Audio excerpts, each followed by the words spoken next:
This lawnmower has been overfilled on oil, and that can actually damage the engine. So in this video, I'm doing an oil change, but I'm also doing something most people don't do, a double drain. Because after the first drain, there's still junk left behind, and I'm gonna prove it.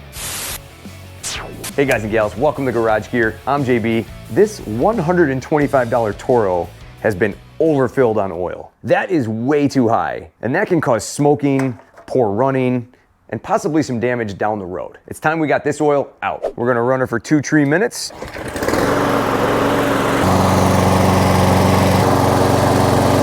This will warm the oil up just a little bit and help it flow out a little bit better. That should do, and help this video flow better with the YouTube algorithm. Would you mind hitting that like button? Thank you very much. And in order to change the oil better on these specific engines, I'm gonna drain the gas out. More on that later. Out she comes, and done draining. Now just reconnect that line. Ooh, baby, that's hot. Okay, now we're tipping it. Oh yeah, look at that. That is dark. Holy cannoli. Check that out. That is some dark oil. That's looking like some dark maple syrup. And yes, I did contort my body through the handlebars of this mower. I'm willing to bet that this oil has never been changed. Now, most people stop here. But watch this. Now inside these engine blocks, oil can get trapped and stuck in lots of little crevices. And there's not much we can do, except a double drain. Now what I have here is 8 fluid ounces of clean, fresh, 5W30 full synthetic oil. It's not the exact amount that's required for this mower, but it's just enough to rinse out whatever's left. Let's get it in there. Funnel up, 8 fluid ounces going in. Glug, glug, glug, glug. And that'll do. Pan number 2. All right, that oil does not need to be in there long. It's only been in there for about a minute or two. Let's get it out. Oh yeah, look at that. What's that white stuff coming out? Look at how dirty that oil is now. You can see more dirty oil coming out. There's tons of old oil that was stuck in there. There's always some dirty oil left inside the engine, and this process helps flush out all the leftovers. This is a simple extra step that makes a big difference. Here's the oil from the first oil drain, and then here's the oil from the double drain. And you can see all this dark area right here. That's all old oil that was trapped up inside that engine. Now what we gotta do is fill this mower back up with oil to the appropriate height according to the dots on the dipstick.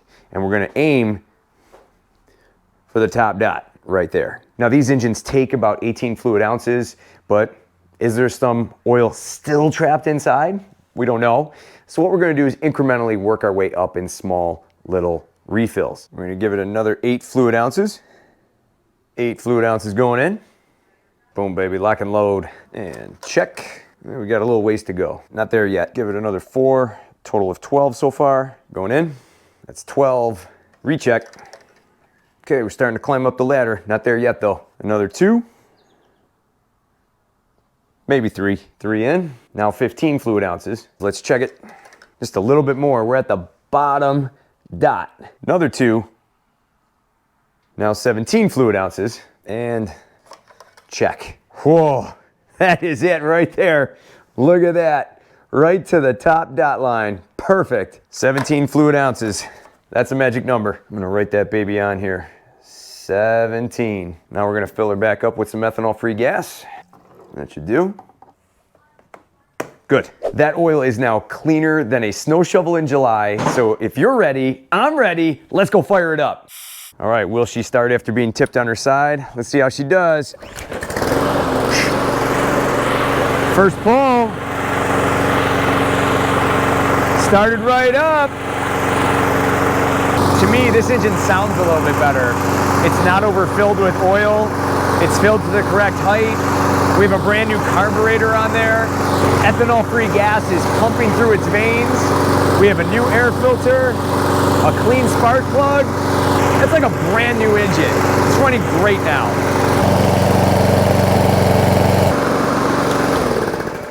Excellent.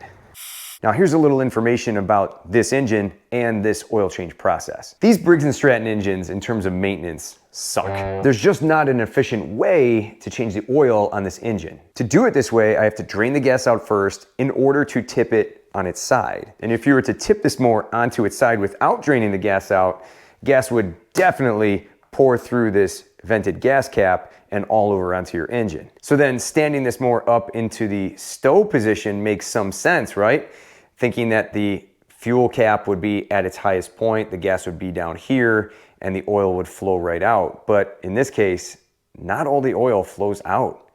A lot of oil gets stuck inside here in that stow position. And in that case, you really have to tip the mower, not just vertically, but way back in order to get even more of the oil out. That alone grinds my gears. I changed the oil on my Toro Recycler Max, which has the same exact engine, by tipping it into the stow position. And I'll have that video linked down below so you can see exactly how awkward that oil change process was. If this gas tank wrapped more around the backside of this engine, that would make a lot more sense, because all the fuel would be here, the spout would be here, and you'd be able to pour oil out without any fuel flowing onto the top of your engine. If this gas tank wrapped around like the old Briggs & Stratton engines had them, you wouldn't have this issue. But this mower says no oil change is needed. It does. And Briggs & Stratton states you just top the oil off as needed. But any small engine mechanic will tell you that's a bad idea. That's just a way for Briggs to claim that their engines require less maintenance. But let's be realistic. That's just a way for Briggs & Stratton to make you buy a new mower in a few years when your engine fails. Clearly the accountants are running the show over at Briggs & Stratton. Now, could I go one step further with the double drain process and refill the oil all the way up, maybe run it for a few minutes, and then drain it again? Yeah, you could do that, but I don't find it necessary. Doing it this way only needs a little bit of oil and more gunk comes out. Plus, being that this is a used mower and it's now been changed twice, I'm going to now change the oil again at the end of the season. Now, this double drain process works well for any used mower and just about any piece of outdoor power equipment, especially if you buy it secondhand. It's a great thing to do, and it basically allows you to start your engine maintenance with a clean slate. When I have a brand new engine on my hands, I typically change the oil at the 30-minute mark, the 5-hour mark, and then at the end of the season.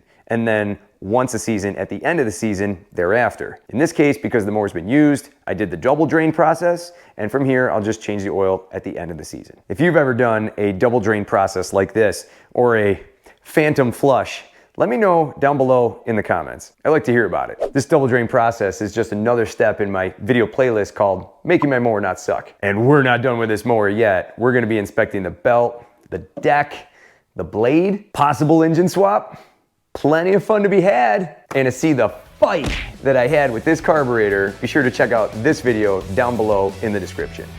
If you want to be part of the tribe, subscribe, and for more cool garage gear content, click or tap the screen right here. Thanks so much for watching, and I'll see you in the garage.